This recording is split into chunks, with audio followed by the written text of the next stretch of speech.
Petersburg is giving the green light to another idea that's aimed at easing the city's housing crisis. To allow more accessory dwelling units, or ADUs.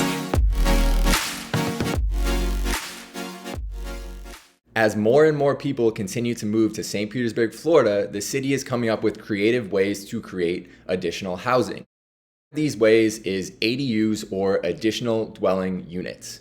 These are smaller units that are independent from the main home that can be built as a separate structure, or you can divide the home into two separate living areas. This program was just implemented in July 2022, and I wanted to take a second to go over this, whether you currently own a home and want to add one, or if you're looking to invest and possibly convert a garage or create an entirely separate structure. So let's get into it. Eligibility requirements. So the property needs to be in an NT or NS zone, and if it is in NT, it needs to be at least 4,500 square foot lot. If it's NS, it'll need to be a 10,000 square foot lot or more. Certain corner lots may or may not be approved, so definitely reach out to the city if it is a corner lot. Who can benefit from these ADUs? Well, if you already own a home, you can put one of these in, and some people use HELOCs, and you could essentially get a loan, and then the rent will cover at least the payment for the added unit. You're adding value to the home, and if you rent it out at a high rate, it may even lower your monthly payment with a more valuable home. And also there are investors, whether you're building a new construction home with an ADU or you are converting a garage, there is definitely opportunity to add units in desirable areas through these ADU rules.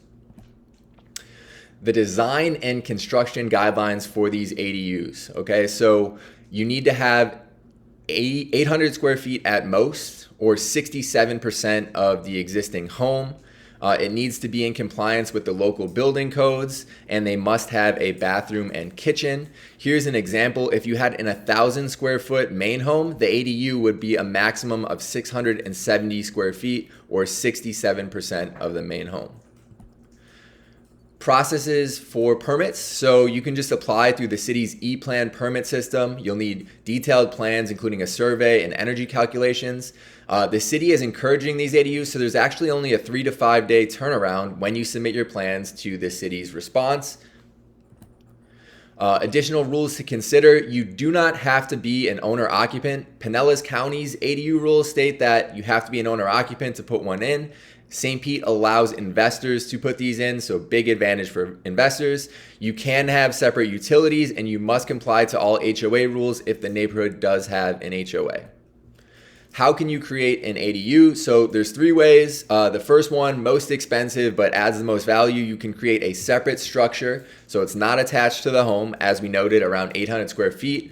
Another way to do it that's much more affordable than an entirely separate structure is a garage. As long as the garage is under 800 square feet, you could substantially save costs in comparison to what it costs to add a whole new structure. And then finally, the most creative and cheapest way to do this is to split a home into 2 and make the additional new area an ADU with a kitchen and living area. There are actually support and assistance programs for ADUs. If you live in South St. Pete, they will cover up to 40% of the pre-construction costs. And there are also grants available for homeowners that want to put in an ADU and make below 120% of the average median income. If you are looking to invest in St. Pete or purchase your first home, possibly with an ADU to house hack, I would love to help. My name is Troy Nowak with Mangrove Bay Realty, and please like and subscribe if this added value. Thank you.